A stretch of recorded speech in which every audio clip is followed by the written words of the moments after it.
What's up, guys? Welcome back to my channel. I am back. I hope you guys are keeping well, keeping good, keeping safe.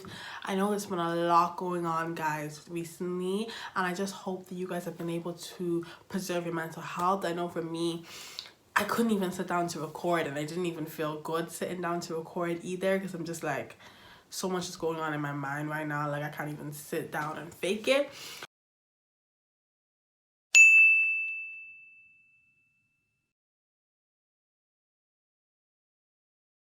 So I'm coming to you guys today with a list of my favorite black TV shows from the 90s and early 2000s. I didn't specifically want it to be this, but then when I started writing down my list, I'm like, say where all the shows I like are from the 90s and 2000s. I do like other shows, as well, but my favorites would have to be from the 90s and 2000s. So I'm gonna just give you guys what I be watching. It's not like, oh, I watch this and I don't watch it anymore. Like, I watch these vigorously. There's crack in these sweets. These are in no particular order, but this show right here, this is my favorite show. Top down, hands down, face down, toes down. My favorite show of all time. My girlfriends, Girlfriends aired in 2000 and it was on for 8 seasons, so it ended in 2008. It's so weird to say that a show like shaped you or like helped you, but it really did do that for me. Like, it's very encouraging as a black woman to see a show with 4 black women leads. Like, where they do that at each black woman, Maya, Tony, Joan, and Lynn, all different type of black women. Tony is your bougie. She's a realtor. She's doing her thing. She only dates rich, high class men. She's a big meanie as well. Joan, she's just trying to get her shit together, man. She's trying to get her stuff together. She was a lawyer turned into restaurant owner, and she is just a self-saboteur at its finest. Then we have Maya, personal assistant to Joan, then William, and then she became an authoress, honey. And then we have Lynn, who was doing she was doing nonsense for up until like season 8. Season 7 was when she got her stuff together and she became a musician. And it just shows life and like how life was so different for black women, but their lives were so different, but then they still came together and had like amazing friendships. Obviously, the Tony and Joan friendship breakdown, very disheartening, very heart-crushing. I actually sometimes I like to avoid season 7 and 8 because Tony is not in those seasons. Because representation is huge. My Friends was like the first TV show that I watched and I could see myself in the characters. Like, it's crazy because the first film that did that for me was Dreamgirls. Dreamgirls came out in like 2007. They showed us relationships, friendships, work life. Like, you're in a job and you're in a job for so many years. You think this job is for you, it's your career, it's your passion. Come to find out that I need to be doing other stuff, or dealing with HIV. Oh, they weren't dealing, but they did like an episode on HIV. They did miscarriages. They did breakups. They did friendship breakdowns. They did religion. They did so many things. Like, Girlfriends is the epitome of a show, in my opinion. Like, it's a sitcom, but it's still, they deal with the heavy stuff and it's funny as hell. Like, Mara Broccoli, I salute you, ma'am. I salute you. The next shout out and shout out is OneOnOne. And yes, I'm probably gonna sing the theme song to all these. Kyla Pratt plays Brianna, and she's a teenager. She's going to school. She's trying to figure herself out. She just moved to Baltimore. She's chilling up with Spirit and Inez, and she's just living life. She's going to school. She's having boyfriends. She's doing all this type of funny stuff, learning how to drive, going to prom.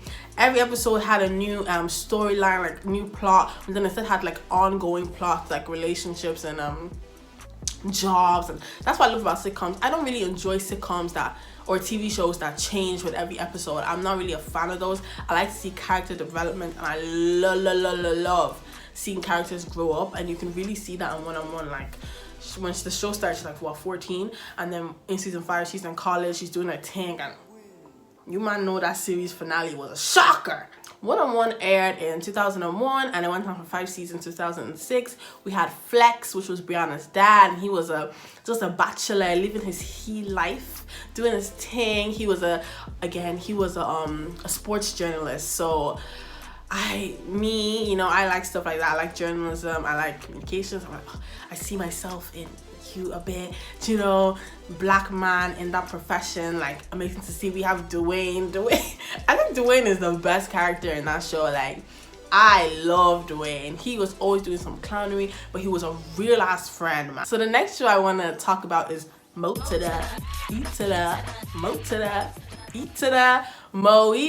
starring our queen mother Brandy. Guys, Moishe is, again, all these shows that had teenage daughters, like, and me, as I think I really got into black TV when I was like 10, 11, and I started watching them for myself. So being a young babe watching these shows, probably shouldn't have been watching some of them when I was 10, but here, getting into them. And especially in secondary school, I used to be so excited to go home and get onto YouTube and watch Girlfriends, and get onto YouTube and watch Moishe, OneOnOne, and all the other shows I'm gonna say as well. Like, just seeing a black girl, not even a black woman, because Girlfriends is like women, you get me? But like shows like OneOnOne, shows like Moishe, like, these are young girls. I love the depiction of their lives and seeing what they're going through. I feel like Moishe was a bit on the more serious side for me. Like, I don't laugh as much at Moishe as I do at other shows. Like, there's kind of like a serious undertone in Moishe, and I respect that as well, because it's not everyday comedy. Obviously, because I talked about Moishe, I need to get into the spin-off, The Parkers, starring Kim and Miss Nikki Parker. And guys, I think I actually prefer The Parkers over Moishe, because I think I'm more of a comedy girl. I do like to laugh, like, more when I'm watching shows. And Kim and Miss Nikki Parker, absolute dummies. Nikki and the professor, chasing the professor down for years. The plot was kind of, they're in community college, they're in California or Los Angeles community college, and they're just trying to go to school. And Nikki never went to school because she had Kim when she was young, and when he gets there, she meets the professor, who she falls madly in love with, and for the whole 5 seasons stalking him. And when I'm talking about stalker levels, nobody stalked like Miss Nikki Parker. Nobody. And she's just funny. Like, Monique is an exceptional actress. Like, she can do anything. She can do the terrible ass mother in Precious, and then she can come and she can do Nikki Parker. Like, Monique is levels, and they disrespected her so bad with the Netflix situation. We're not gonna get into that. Their mother-daughter dynamic is so fun to watch. The Parkers is funny. If I'm ranking funny shows, like, I definitely put The Parkers up near the top. That show is for last. Martin. Guys, you can't talk about black TV without mentioning Martin. You dumb. Martin aired in 91, I think, so it's early 90s, like basically 80s. And it's just so funny. Like, how can a show, do you ever people, like, they don't even leave the apartment a lot of the time. Like, a lot of the show is based in Martin and Gina's apartment, and you're coming up with funny stuff like that. They didn't need camera and scenes and backdrop. We had Martin, Gina, Tommy, Pam, Cole. Tommy asked, you ain't got no job. The whole not knowing where he worked, like, to carry that on for 5 seasons, that long, like, I love stuff like that. Long-standing jokes for the whole of the 5 years of that show. Martin and Pam, I know you've never seen beef like that in your life. Like, again, Martin, oh my God, guys. Martin was a radio host. That's a bit of me. I'm watching black TV and I'm seeing, okay, Martin Payne is a radio host. Flex from OneOnOne is a sports journalist. What else did I say? There's some more that's coming, and they are working in fields. It really, representation matters so much. Like, nobody should ever tell me that representation does not matter. We are living single. And a cast of black friends. Living in New York. Set me up. That is the kind of content that you can inject right into my bloodstream. Khadijah, Maxine, Sinclair, Overton, Kyle, Regine. I love a good love story. Maxine and Kyle, one of my top tier black TV show couples. I love that. oh yeah, I hate you too. And they were mature. So we have different ranges to this. We have like Moishe and the Parkers. These are teenagers. Then we have like living single, Martin, adults, black adults. Obviously, I'm gonna talk about the Fresh Prince because it's the GOAT. It's the GOAT. Man, I think Carlton is my favorite actor in that show. Like, just the clowning. When you're watching shows and you're like dissecting body language and I don't know if people do that.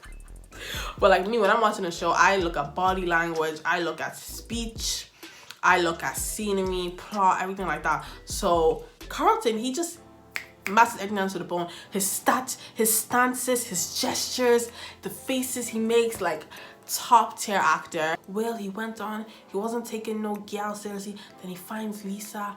Shout out to Nia Long. Finds Lisa and he wants to be with her and they get engaged. You know, they don't get married because I don't know what they were thinking. Well, how old would he have been in season 5? He would have been like, what, 21?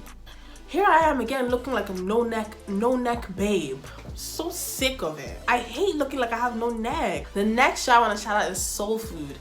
This is another drama-based show.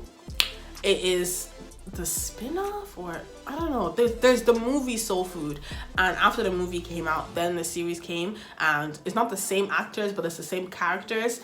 And yeah, it's some messed up stuff in that show. Every episode was like an issue. Like they actually tackled like something kind of deep. It's 3 sisters and it's their lives. 2 of them are married, and one of them, she's a businesswoman, she's a lawyer, I think, and she just they're trying to just sort out their lives after their mom passes away, and a lot of stuff goes on. This is all of us. This is all of us. Robert and Niecy are divorced and they have a kid. I think it's Robert Jr.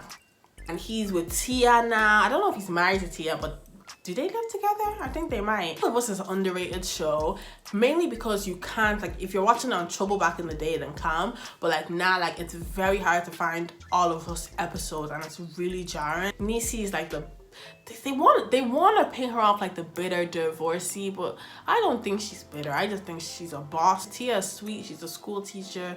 You know, she happens to be dating a divorced man with a kid. Not my cup of tea. Through this journey I discover, finding you and finding me, finding you and finding me. Half and Half is one of my favorites. I think because it brings back so many memories of my childhood as well. It's one of the shows, my cousin, she used to watch it so much, and every time I go to the house, we would watch it on Trouble. It's about 2 half sisters, and they have the same dad, different moms. Phyllis was with the dad first, and then she had Mona, and then Big Didi stole the dad from Phyllis, and then they got married, and they had Lil Didi. And yeah, they used to know each other when they were kids, kind of, but not too much.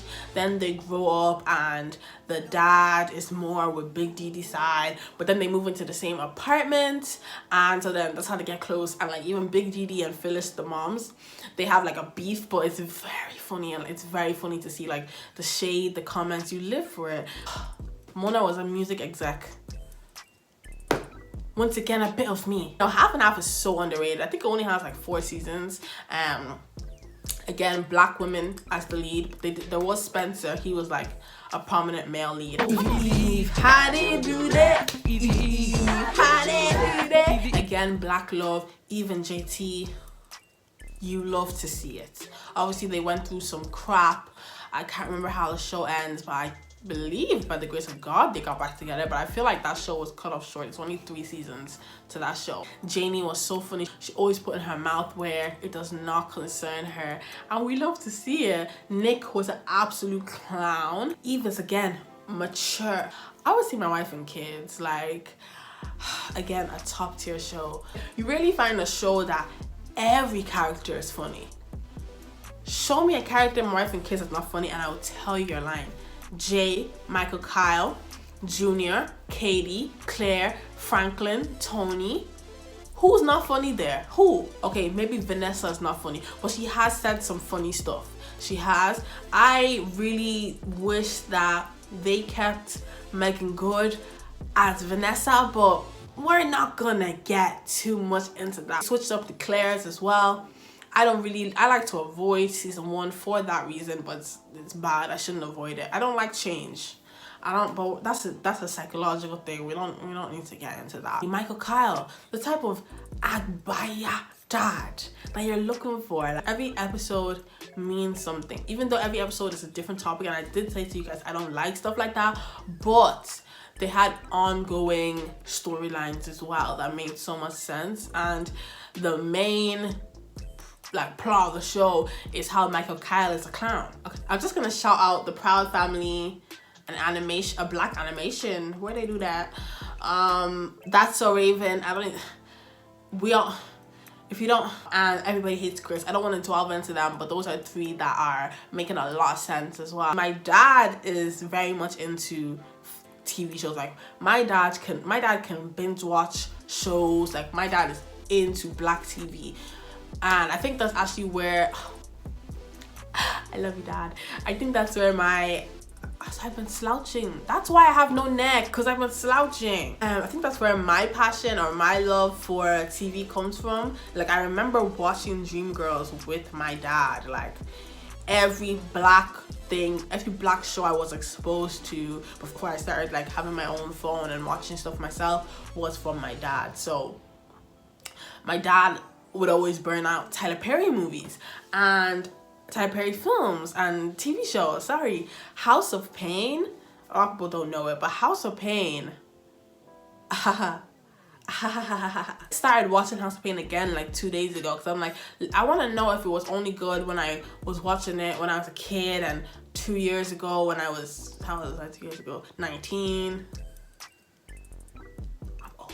I started watching it again, and it's genuinely funny because in some of Tyler Perry's new shows, they're really awkward, and they're really awkward. I think the drama ones especially, they're just really awkward. Like, it's quite cringy actually. But this old stuff, like, let me not get into the Medea's family reunion, The Diary of a Mad Black Woman. Yes, you can say whatever you want, the title is stereotypical, whatever. Watch the film and tell me it's not an iconic film. House of Pain is actually genuinely a funny show. Curtis and Ella, they're just your wholesome black married couple, marriage goals. Then we have CJ, Calvin, Janine, who was a crackhead, but you know, she became sober and all type of stuff like that. Just amazing. I love it.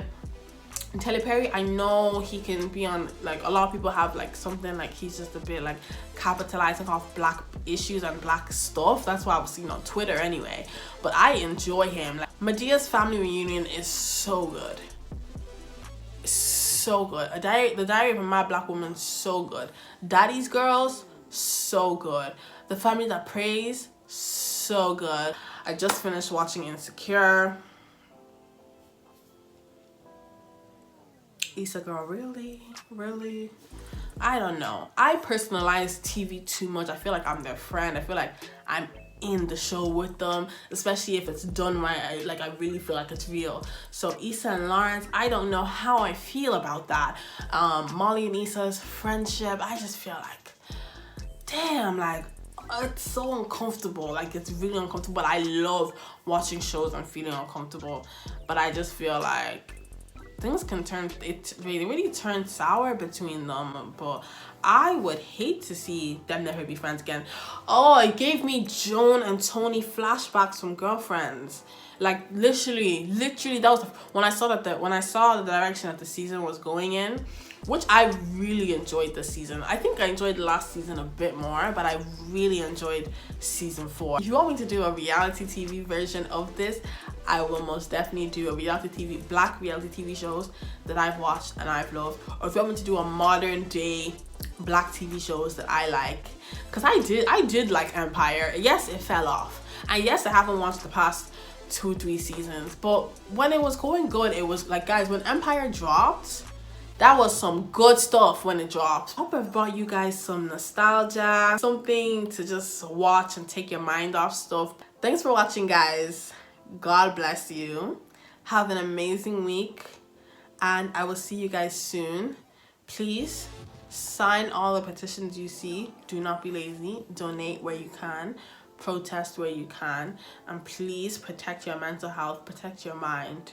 Okay? Love you guys. God bless you guys.